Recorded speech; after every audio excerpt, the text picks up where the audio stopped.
기도할게요. 우리는 세왕 이야기를 지금 나누고 있습니다. 사울과 다윗과 솔로몬 세왕을 다루고 있는데요. 이 세왕은 모두 40년 동안을 통치했습니다. 그러니까 사울 왕도 40년 통치했고 다윗도 40년, 솔로몬도 40년. 그런데 여러분, 동일하게 40년을 다 이렇게 통치했지만 마지막 드러난 평가는 너무나 달랐습니다. 사울 왕은 어떻게 보면 실패한 왕입니다. 다윗은 가장 성공한 왕이라는 인정을 받게 되었고, 솔로몬은 성공도 실패도 아닌 아주 어중간한 이런 평가를 받게 되었습니다. 기간이 달랐다면 조금 우리가 기간이 달랐으니까 뭐 그럴 수 있겠다 생각할 수 있지만 기간은 똑같이 40년이었습니다. 그리고 사울 왕이나 솔로몬 왕은 처음 출발 자체가 너무나 높았습니다. 아주 유력하고 준수하고, 그래서 출발 자체가 너무나 좋았던 그런 왕들이었지만 실패로 끝나게 되었고, 성공도 실패도 아닌 그런 모습으로 나아가게 되었고, 근데 여기에 다윗은 정말 가난한 목동이었습니다. 베들레헴 들판에서 양을 치는 사람이었지만 그가 40년 지난 다음에는 이스라엘 열왕들 가운데서 가장 모델이 되는 왕이 되었고, 메시아의 조상이 되는 사람으로 자리매김하는 그런 사람이 되었습니다. 어떤 이유에서 이렇게 되었을까? 이유가 무엇일까? 왜 하나님께서 이들을 평가하실 때 이렇게 다르게 평가하시는 하나님의 기준이 무엇일까? 우리가 그것을 이 세왕을 통해서 함께 좀 나누기 원하고 살펴보면 좋겠습니다. 오늘은 두 번째, 다윗 왕에 대한 삶을 좀 다시 나누면 좋겠습니다. 네, 여러분, 오늘 본문은 성경에서 다윗이라고 하는 이름이 처음으로 나오는 본문입니다. 이 사무엘상 11장에서 비로소 처음으로 다윗이라는 사람의 이름이 나옵니다. 그 이전에는 없습니다. 네. 하나님은 이새의 아들 가운데서 한 사람을 택할 것이라고 사울왕이 사무엘에게 말하고 그 베들레헴 이새의 집으로 보냅니다. 그런데 누구인지는 말씀하지 않았습니다. 베들레헴 땅 이새의 가정 그리고 이새의 아들들 가운데 기름 붓겠다 라고 했지만 정확히 누구인지는 말씀하지 않고 일단 보내었습니다. 여러분, 하나님께서 우리에게 어떤 미션을 주시고 어떤 일을 행하실 때 모습은 동일합니다. 한꺼번에 모든 것을 말씀하지 않습니다. 하나님은 다 아시고 계시고 다 계획하시지만 우리에게 그 모든 것들을 이렇게 말씀하지 아니하시고, 하나님 우리에게 방향을 얘기하시고, 그리고 그 방향을 따라갈 때 필요한 그릇을 한 그릇씩 한 그릇씩 열어가십니다. 시편 119편 105절인데 같이 한번 보시죠. 시작. 주의 말씀은 내 발의 등이요 내 길의 빛이니이다. 주의 말씀은 내 발의 등이요. 등이라는 것은 앞을 보여주는, 방향을 보여주는 인도하는 기능을 합니다.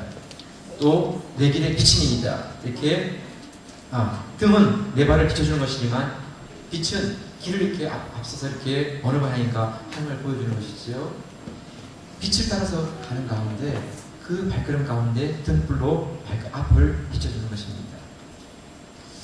하나님은 우리의 인생에 대한 계획을 가지고 계시지만 그것들을 모든 것을 한꺼번에 다 말씀하시면서 세세하게 우리에게 보여주지 않습니다.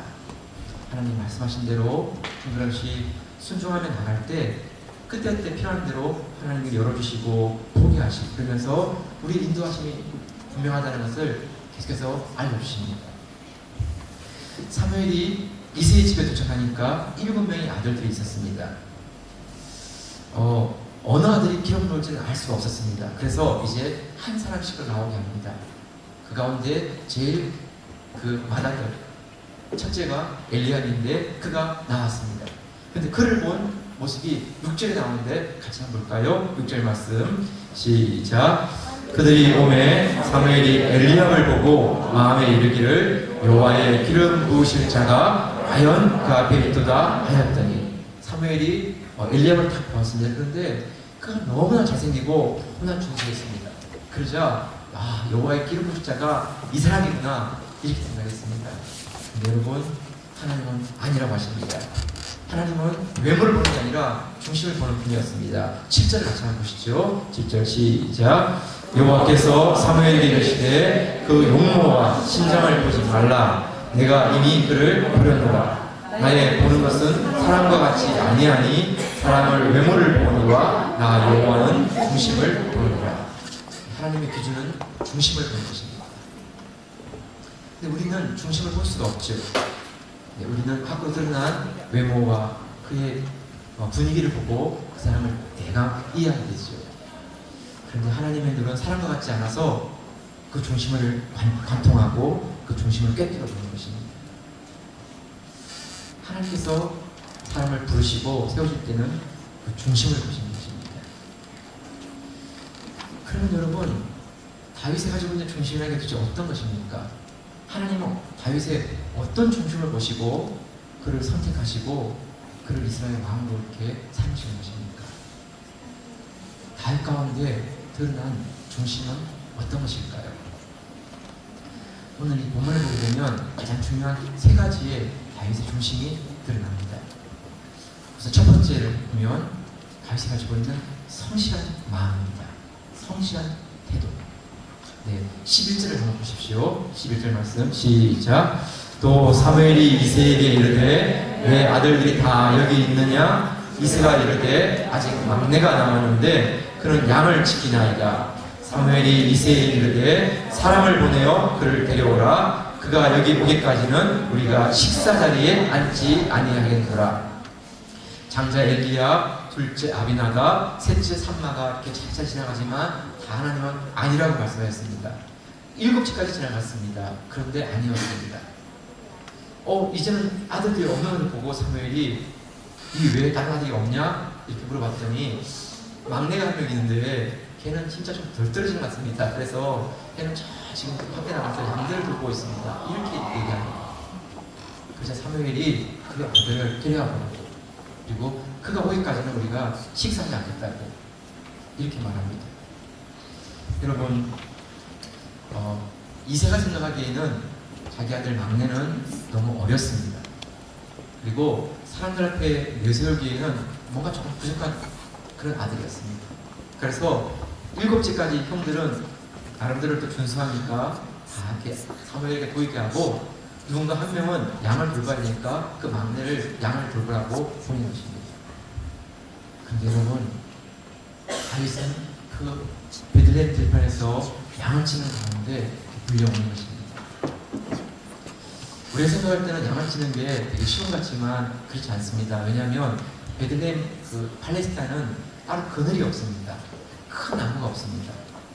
그래서 이렇게 양을 치면 머리에 이렇게 수건을 쓰고 그 더위를 이렇게 가려야 합니다. 낮에는 너무 많이 덥습니다. 밤이 되면 춥습니다, 여러분. 베들레헴 들판은. 그런데 양이 우리라는 게 따로 있지 않습니다. 보통 낙이 이런 것들 한 마리 데려다녔는데 그 나귀의 짐을 지는 중에 말뚝을 이렇게 군데군데 박습니다. 그리고 줄을 하나 이렇게 둘러치면 그게 양의 우리가 됩니다. 그러면 양들 다 이쪽으로 이렇게 몰아놓고 양의 입구에 목자가 눕습니다. 그러면 그 입구에 양들이 들어가는 그 입구를 딱 막고 있으면 양들이 그냥 나오지 않는 것이지. 근데 여러분, 들판에서 잡으신 분 다니는 거 아시죠? 참 이슬이 내립니다. 밤이 되면 춥습니다. 그게 하루 이틀 하는 게 아니고 한번 양들 데리고 나가면 한 달이 될 수도 있고 그 시간이 될 수도 있습니다. 지금 다윗이 그 일을 하고 있는 것이죠. 네, 여러분, 어떻게 보면 이게 참 힘든 일입니다. 좀 짜증나는 일이고, 왜 나만 이렇게 해야 될까? 왜 막내를 이렇게 다루시는 걸까? 시편 51편 5절을 보시면 이런 말씀이 나오는데 한번 같이 한번 보세요. 55절 시작. 내가 죄악 중에 출생하였으며 모친이 죄 중에 나를 잉태하였나이다. 내가 죄악 중에 출생하였으며 원죄를 말하는 것일까? 아니면 배다른 아들로 태어났다는 것을 의미하는 것일까?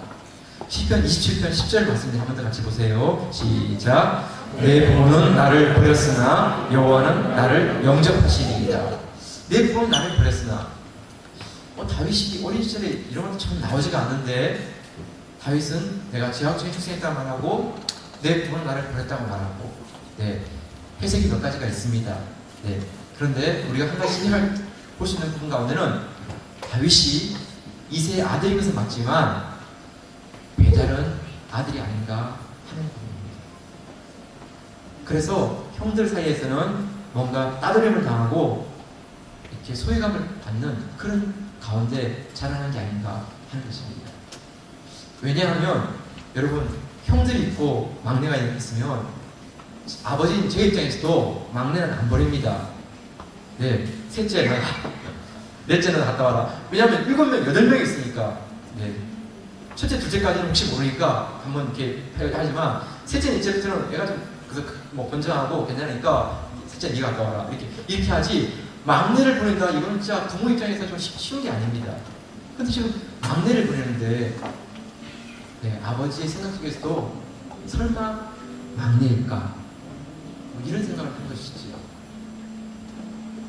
네, 여러분 혹시라도 만약에 다윗이 배다른 자녀로 자랐다면 그의 자라나는 삶 속에서는요 순탄하지 않습니다.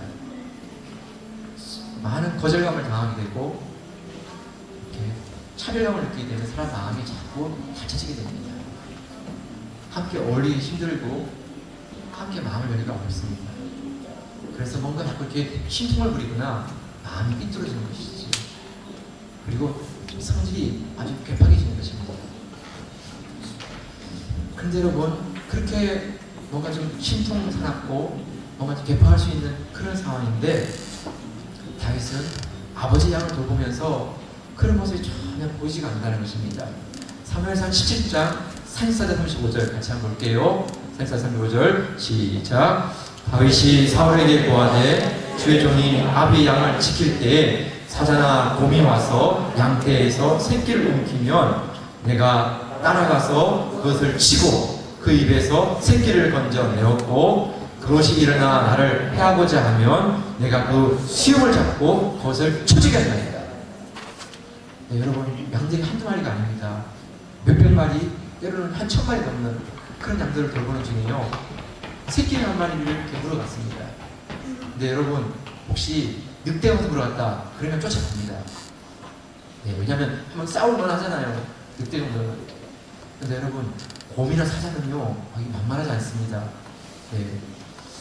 여러분들은 그런 경험이 언제 오지만 저는 어릴 때 한번 세포트 한번 싸워봤는데요 와 진짜 만만치가 않습니다. 제가 긴 작대기를 주고 싸우는데 불구하고 와 정말 얼마나 쫄리는지 몰랐습니다. 이렇게.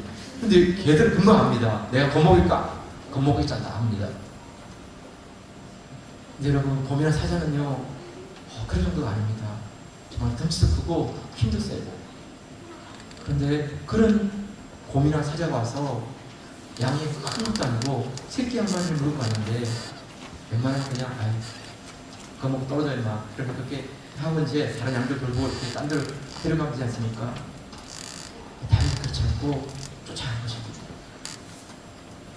쫓아가가지고 그 곰에서 사자에서 뺏어오는데 만약 달려들면 곰과 사자가 싸우는 것입니다. 와 이건 정말 쉬운 일이 아니에요. 네. 다윗의 이런 태도가 뭐냐 하면 아비의 양을 지키겠다는 것이죠. 아비의 양을 돌보겠다는 것이죠. 다치기도 하고 위험할 수 있는 그런 상황 가운데 아버지가 맡겨주면 그 양들을 하나도 잃지 않고 내가 돌보겠다 이런 뜻이죠. 문제는 여러분 이런 사실을 누구도 아는 사람이 없었습니다. 아무도 보는 사람이 없었습니다. 베들레헴 그 들판에서 일어났던 일들이지만 누구도 그 사실을 아는 사람이 없었습니다. 그런데 하나님은 다윗의 그런 모습을 보시는 것이죠. 그런 성실한 태도, 그런 책임을 다하는 주시도록 양을 돌보는 내 모습이 너무 귀하다. 하나님께서 다윗의 그 태도를, 마음을 보시는 것이죠. 예, 여러분 누구도 보지 않았고 누구도 알아주지 않은 것 같았지만 아니요, 딱 한 분 알았습니다. 그분은 나의 유일한 오디언스, 그런 나를 바라보는 분이었습니다. 여러분 시편 78편 10절 12절인데 이 말씀 제가 읽을게요. 그냥 한번 들어보세요. 제가 읽을게요. 또 그종 다윗을 택하시되 양의 우리에서 취하시며 전장을 지키는 중에서 저희를 이끄사 그 그 백성이냐고 그 기업인 이스라엘을 되게 하셨더니 이에 저가 그 마음에 성실함으로 기르고 그 손에 공교함으로 지도하였다. 하나님께서 다윗을 바라보셨는데요. 다윗이 얼마나 그 양들을 돌보냐면 성실함을 다해서 양들을 돌보았고요. 공교함을 통하여서 양들에게 물을 먹이고 풀을 찾게 하는 이런 모습을 보았다는 것입니다. 네, 때로는 풀이 없으면 양들이 막 굶어 쓰지 않습니까? 하루 굶어. 그래서 이렇게 막 지나고 나도 못 먹었으니까 막 너도 굶어. 이렇게 하시는데 다윗은 그렇게 하지 않고 어떻게든지 양들에게 풀을 먹을 수 있는 장소, 물을 먹을 수 있는 장소를 찾아서 양들을 이끌어가는 이런 기도를 보였다는 것입니다. 네, 여러분, 다윗이 가지고 있는 중심이 뭐냐면 성실함이었어요. 아무도 보지 않지만 그의 감당해야 될 일들을 성실하게 해나가는 것. 하나님은 그 모습을 보신다고 말씀하시죠. 자, 두 번째 다윗에게 보여주는 것은 무엇이냐면 12절입니다. 12절 같이 한번 보세요. 12절 말씀 시작. 이에 사람을 보내어 그를 데려오매 그의 빛이 붉고 눈이 빼어나고 얼굴이 아름답더라. 여호와께서 이르시되 이가 그니 일어나 기름을 부으라 하시는지라. 다윗을 데려왔는데 보게 되는 그의 모습은 뭐냐 하면 그의 빛이 붉었습니다. 그러니까 얼굴이 붉었다는 것이죠. 그러니까 뜨거운 햇빛 안에서 이렇게 많이 탔습니다. 네. 그렇지만 눈이 너무나 빼어났습니다. 눈이 반짝반짝 빛나는 그런 모습으로 이렇게 나타났고요. 그의 얼굴이 아름다웠습니다. 양떼를 지키기 위해서 밤낮으로 이렇게 햇빛을 받으니까 할 수밖에 없겠죠. 그런데 그런 얼굴이 붉은 가운데서도 그의 눈은 빛나고 있었고 그의 얼굴은 아름다워 보였습니다. 특별히 그 중에서 눈이 빼어나고 하는 이 부분인데요. 쌍꺼풀셨다 이런 의미가 아니죠. 네, 눈이 빼어나고 이 말씀을 사도행전 13장 20절에 가면 이렇게 번역을 하는데요, 해석하는데요. 여러분 같이 한번 보세요. 사도행전 14장 21절인데 시작. 피하시고 다윗을 왕으로 세우시고 증거하여 감사되 내가 이세 아들 다윗을 만나니 내 마음에 합한 사람이라 내 뜻을 다 이루게 하리라 하시더니 내 마음에 합한 사람이라. 여러분 이게 구약 성경에 어디에도 나오지 않습니다. 어디에서 이 말씀이 인용됐는지 알 수가 없어요. 그런데 이 말씀의 출처가 근거로 잡는 게 어디냐면 오늘 보면 사도행 16장 12절 말씀이에요. 눈이 빼어나고 얼굴이 아름답더라. 눈이 빼어났대요. 다시 말하면 지금 이 눈을 말하는 게 아니고 그의 바라보는 시각, 이걸 말하는 거예요. 네.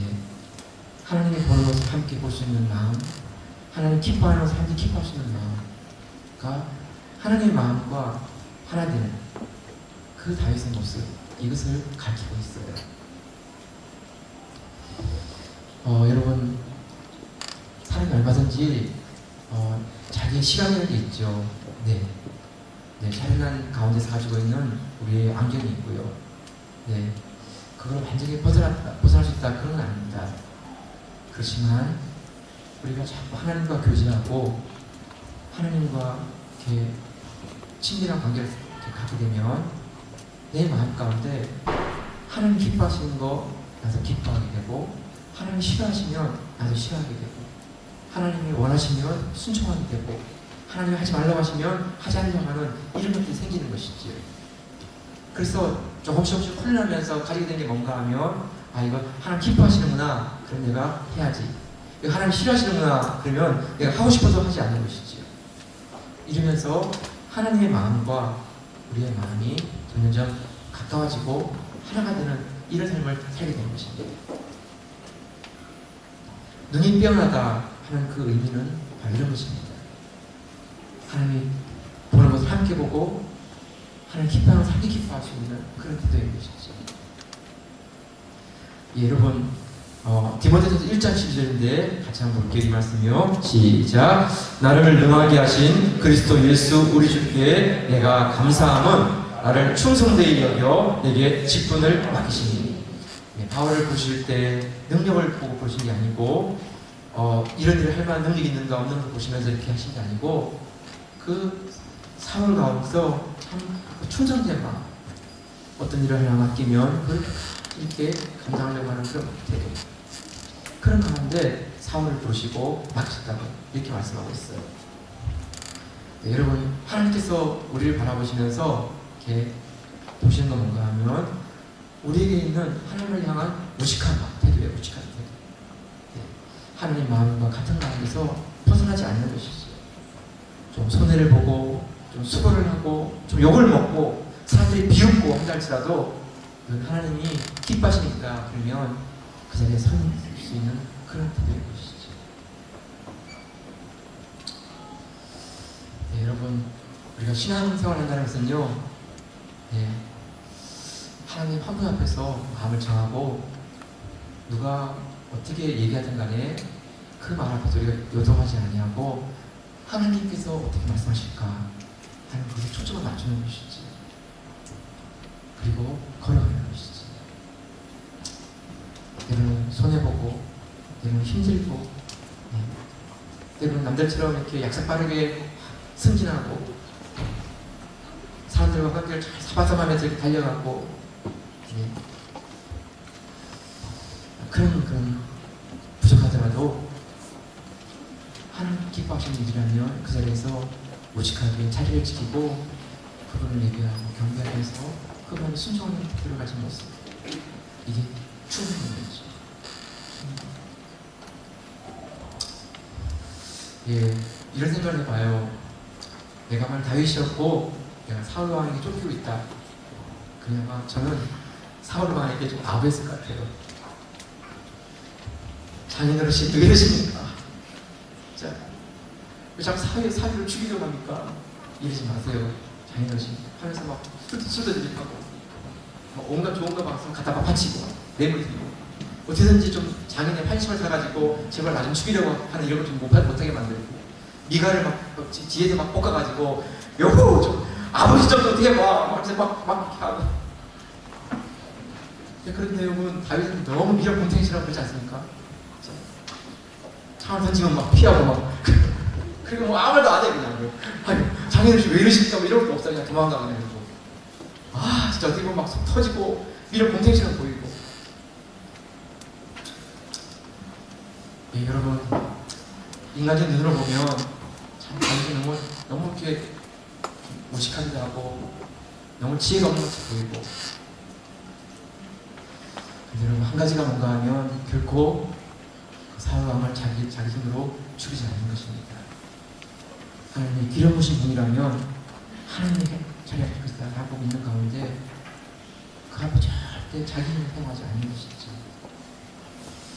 하나님이 세우셨다면 하나님이 거두실 것입니다. 예, 여러분, 모세도 다윗도 바울도 모두 그런 삶을 살았습니다.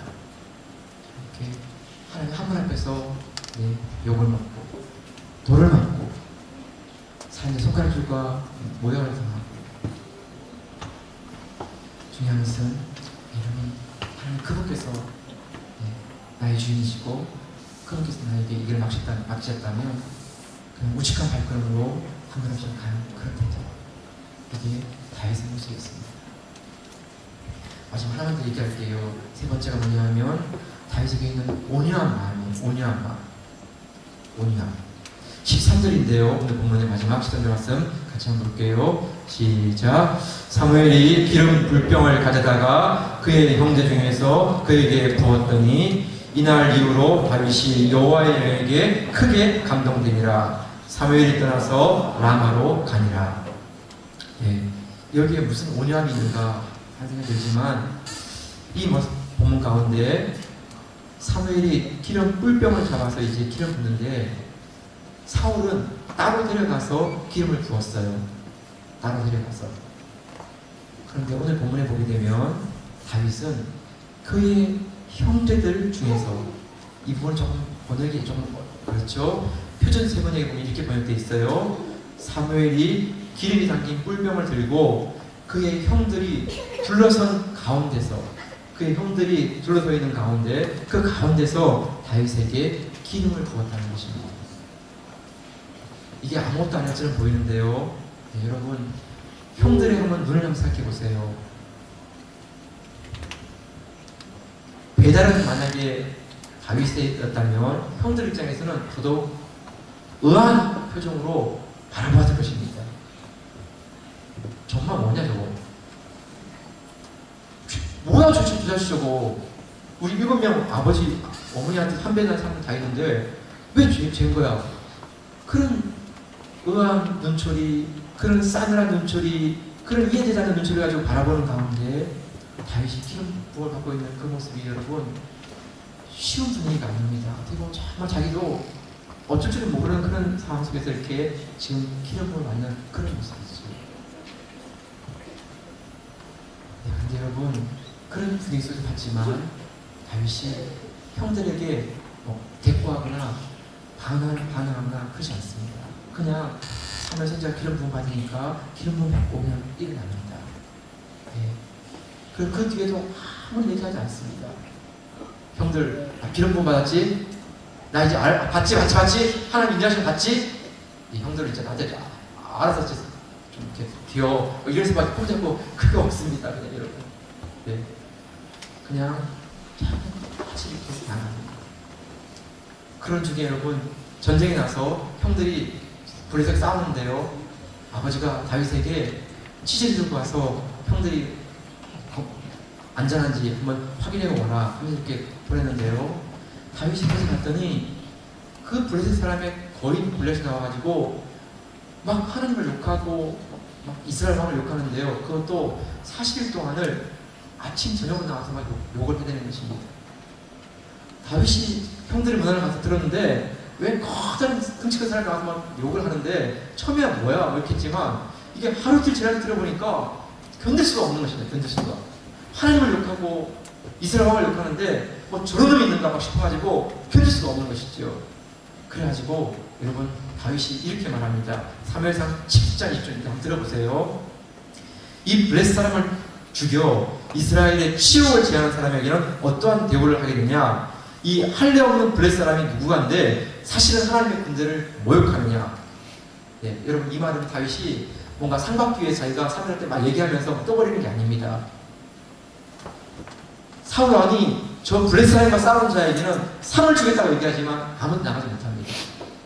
그런 가운데 다윗이 이 얘기를 하면서 내가 저 사람과 한번 싸우면 어떻겠습니까? 하는 것들을 지금 사람들한테 지금 이렇게 어필하고 있는 것입니다. 저렇게 하나님을 욕하고 이스라엘 왕을 간다면 내가 저랑 한번 싸워볼게요. 어떻게 저렇게 많은 사람을 그냥 가만둘 수 있죠? 이렇게 얘기하는 것입니다.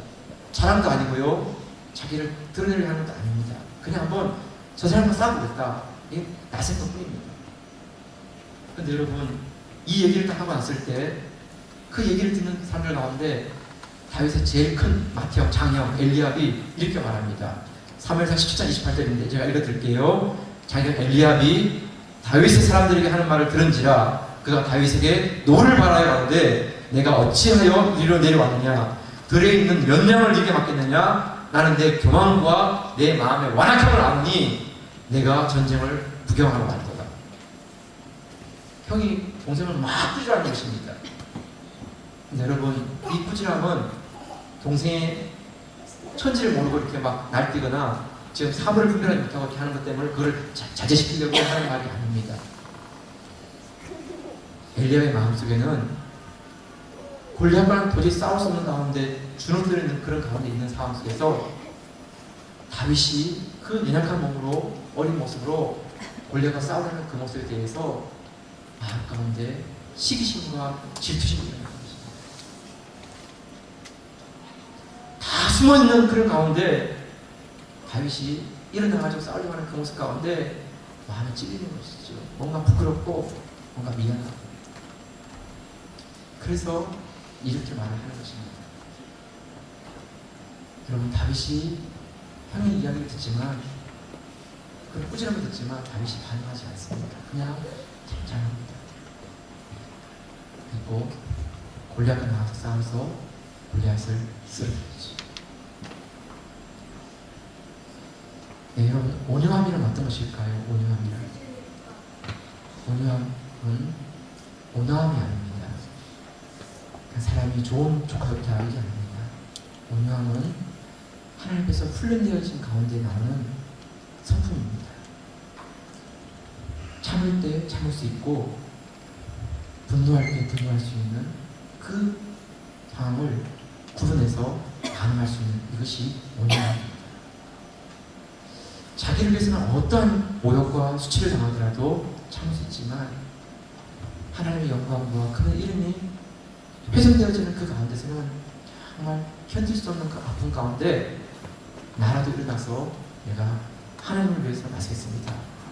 이렇게 나올 수 있는 태도입니다. 이것이 온유함입니다. 이 온유함은 결코 사람의 성품이 아닙니다. 하나님을 정말 가까이 가면서 하나님 얼마나 슬퍼하실까? 하나님 얼마나 아파하실까? 하나님 얼마나 눈물을 흘리실까? 그 마음이 이렇게 다가올 때 다 일어나지 않는 그 자리에서 그가 일어나서 하나님을 예배하고 찬양하고 내가 나서겠습니다 라고 드러내는 것입니다. 이게 온유함입니다. 네, 여러분, 민수기 12장 3절 같이 한번 볼게요. 민수기 12장 3절 시작. 이 사람 모세는 온유함이 지면의 모든 사람보다 더하더라. 네, 모세가 이스라엘 백성을 이끌어가는데 정말 너무 많은 그 모진 고통을 모진 그 사람들의 불평과 원망과 툭하면 너 때문이야. 무슨 일만 생기면 너가 우리를 취업시키는 거야. 좋을 때는 다들 고맙다고 그래놓고 정말 힘든 일만 생기면 모세를 원망할 것입니다. 왜 우리를 광야로 데려왔어? 왜 우리를 여기서 죽이려고 하는 거야? 네, 한두 번 들으면 진짜 속도 상하지만 그거 계속 들으면 여러분 사람이 이제는 이렇게 진액이 빠집니다. 그냥 알겠습니다. 네. 그러면 안 되지만 여러분, 이스라엘 백성이 금송아지를 만들어 놓고 거기서 춤추고 노래하면서 이렇게 할 때 모세가 식기전을 받아 내려와서 그 모습을 보니까 정말 견딜 수가 없었습니다. 그래서 그 돌판을 던져버리고 깨뜨리고, 왜냐하면 그 돌판이 살아있으면 안 되니까, 심판을 하게 되니까 그 돌판을 깨뜨리고 금송아지를 다 깨뜨려서 찧어서 빻아서 가루 만들어가지고 물에 뿌려버리고. 예, 여러분, 모세의 온유함은 자기를 위해서는 어떤 불평과 원망, 조롱과 수치를 들어도 견디지만 하나님의 이름과 영광이 이렇게 떨어지는 그 자리에서는 정말 견딜 수가 없어서 돌판을 던지고 금송아지를 깨뜨려서라도 하나님 앞에 엎드릴 수 있는 그런 사람, 그게 모세였습니다. 여러분, 다윗이 가지고 있는 부분이 바로 이런 것이었습니다. 수많은 사람들이 이렇게 눈총을 주면서 바라보고 있는 그런 자리지만 자기를 위해서는 어떤 것도 반응하지 않고 입을 닫는. 시므이가 그렇게 욕을 하지만 너한테 하는 욕이 아니고 나한테 하는 것이니까 괜찮아. 그리고 하나님 더 계신다. 그러면서 넘어갑니다. 다윗의 삶에는 결코 보복이라는 게 없습니다. 사울 왕에게 보복하지 않고 요압에게도 보복하지 않고 시므이에게도 보복하지 않습니다. 하나님께서 저들에게 행하실 것이다 라고 하나님께 맡겨드리고 그냥 자기의 걸어갑니다. 성도 여러분, 다윗의 삶이 결코 완전했다는 의미가 아닙니다. 그에게도 실수가 있고 연약함이 있었습니다. 그렇지만 하나님께서 다윗의 중심을 보셨습니다. 성실함을 보셨고 충성함을 보셨고 온유함을 보셨습니다. 다른 더 필요한 부분이 있어 할지라도 적어도 다윗에게 있는 이 세 가지의 이런 모습들이 하나님께서 그를 이스라엘 왕들의 고울로 삼으셨고 메시아의 조상이 되는 그로 이렇게 삼아주셨습니다. 사울 왕을 보게 되면 사울에게는 이런 온유함이 없었습니다. 그냥 벌컥벌컥 화를 내고 왕이기 때문에 순간순간 뛰어가며 막 사람들을 막 격동시키고 하나님 말씀하시지만 그 말씀 앞에 충분히 못한 이런 태도를 보였지요. 솔로몬 왕의 가장 아쉬운 건 무엇일까요? 솔로몬 왕의 가장 아쉬운 것은 충성됨입니다.